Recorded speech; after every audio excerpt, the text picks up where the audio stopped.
All right, let's get right into it because some huge news just dropped. You've got Stripe, the financial infrastructure giant, teaming up with the crypto investment powerhouse Paradigm. And what are they doing? They're spinning up a brand new company to build a blockchain from scratch. It's called Tempo. So you got to ask, right? Why on earth would one of the biggest payment companies in the world go through the trouble of building its own blockchain? Well, it all boils down to one single, really massive number. 10,000. That's the magic number. We're talking about the peak number of transactions per second that a company like Stripe absolutely has to handle. Think about it. That's the speed of global commerce. It's the chaos of Black Friday. It's really the heartbeat of the entire digital economy. So burn that number into your brain because it's at the core of this whole story. And honestly, it sets up the central problem here. And that leads us to the big question, doesn't it? I mean, with all the incredible innovation we've seen in crypto and blockchain over the past decade, why can't it keep up? Why is there still this massive gap between what crypto can do and what a global payment system actually, truly needs? So to really get to the bottom of that, we first have to break down what we're calling the 10,000 transactions problem. And look, it isn't just about going faster. It's really about a fundamental mismatch in what these things were designed for in the first place. Let's just look at the numbers. They speak for themselves. Okay, get ready for this, because the difference here is just staggering. Bitcoin, the OG, it handles maybe 5 transactions a second. Ethereum, the king of smart contracts, it gets up to about 20.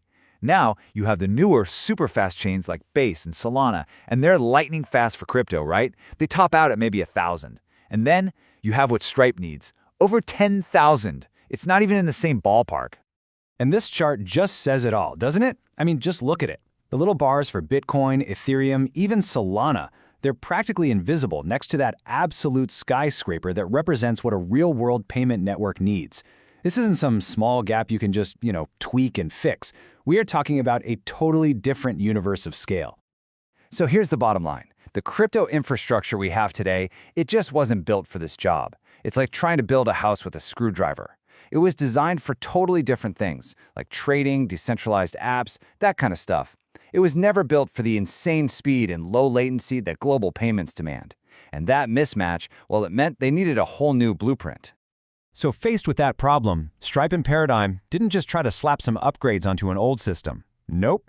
They decided to build something brand new, from the ground up, a foundational Layer 1 blockchain. And you don't have to take my word for it. Here's what Stripe CEO Patrick Collison had to say. He just lays it out so clearly. He said they looked around at all the existing blockchains and realized none of them were optimized for what they really needed. Stablecoins and those high-throughput, low-latency payments. So what did they do? They decided to build it themselves. And that's how we get to Tempo. Now, this is not just another blockchain trying to do everything for everyone. The key phrases you need to remember are payments-oriented and optimized for high-scale, real-world stuff. Think of it like a specialized tool, precision-engineered to solve one very specific and very, very big problem.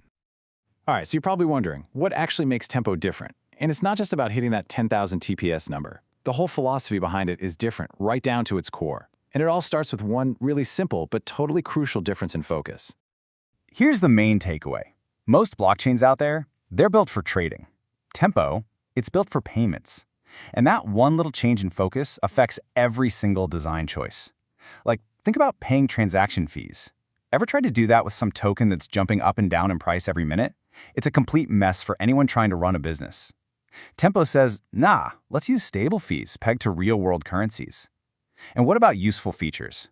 Like Patrick Collison said, businesses need things like batch transfers for payroll. On most chains, that's kind of an afterthought. On Tempo, it's baked in from the very beginning.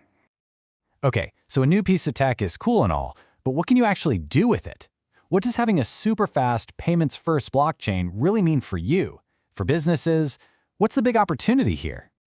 Well, Matt Huang, who's the one heading up this new Tempo company, puts it perfectly. He says it's all about tackling real-world use cases.